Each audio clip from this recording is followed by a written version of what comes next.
महक और किरण। एक महिला थी सुमन। उसकी 2 बेटियां थीं। बड़ी बेटी का नाम था किरण और छोटी बेटी का नाम था महक।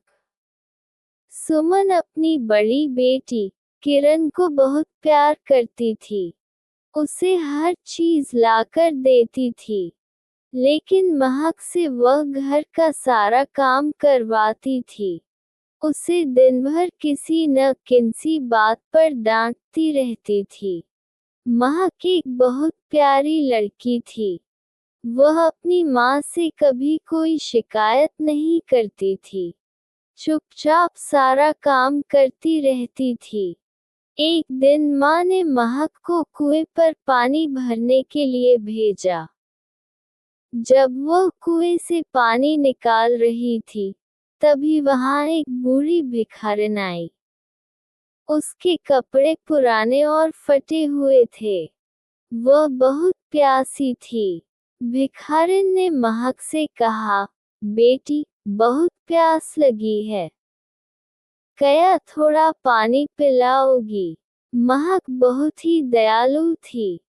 उसने तुरंत बूढ़ी भिखारिन का हाथ पकड़कर उसे बैठाया, फिर उसे अच्छी तरह पानी पिलाया।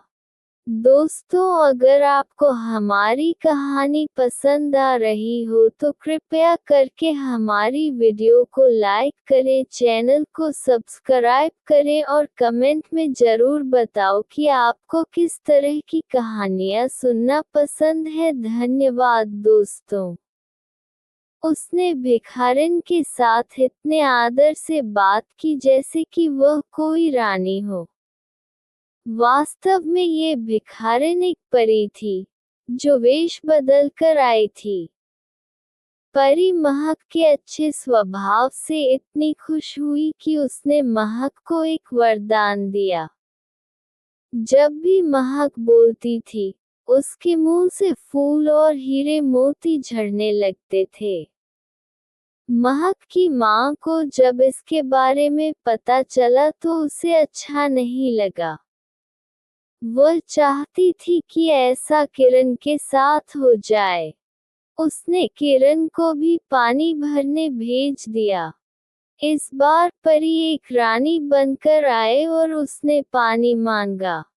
माँ के लाड प्यार के कारण किरण बिल्कुल बिगड़ गई थी। उसने मुंह बनाकर रानी से कहा, ये रखा है पानी, अपने आप लेकर पी लो। रानी हो तो क्या पानी भी कोई और पिलाएगा तुम्हें? मैं तो बूढ़ी भिखारिन का इंतजार कर रही हूँ, उसी को पानी पिलाऊंगी मैं तो। माँ ने इसीलिए मुझे यहाँ भेजा है। रानी बनी हुई परी तुरंत भिखारिन बन गई और बोली, मुझे तुम्हारे हाथ से पानी नहीं पीना है। तुम्हें इतनी भी समझ नहीं कि अच्छी तरह बात कैसे की जाती है। मैं तुम्हें शाप देती हूँ कि जब भी तुम और तुम्हारी माँ उस प्यारी बच्ची महक से चिल्लाकर बात करना चाहोगे, तुम बोल ही नहीं पाओगे। शब्द तुम्हारे गले में अटक जाएंगे और तुम्हारी सांस रुकने लगेगी। इसलिए आज से अपनी बहन से सिर्फ प्यार से बात करना। किरण चुपचाप घर आ गई और उसने माँ को पूरी बात बताई। ये सुनकर माँ को महक पर बहुत जोर से गुस्सा आया। वह जोर से चिल्लाने ही वाली थी कि उसकी आवाज बंद हो गई। उसका दम घुटने लगा। किरण घबरा कर बोली, माँ, गुस्सा मत करो, प्यार से बात करो महक के साथ। माँ को परी का शाप ध्यान आया। उस दिन के बाद से महक को कभी डांट नहीं सुननी पड़ी। उसके अच्छे स्वभाव के कारण सब कुछ ठीक हो गया था।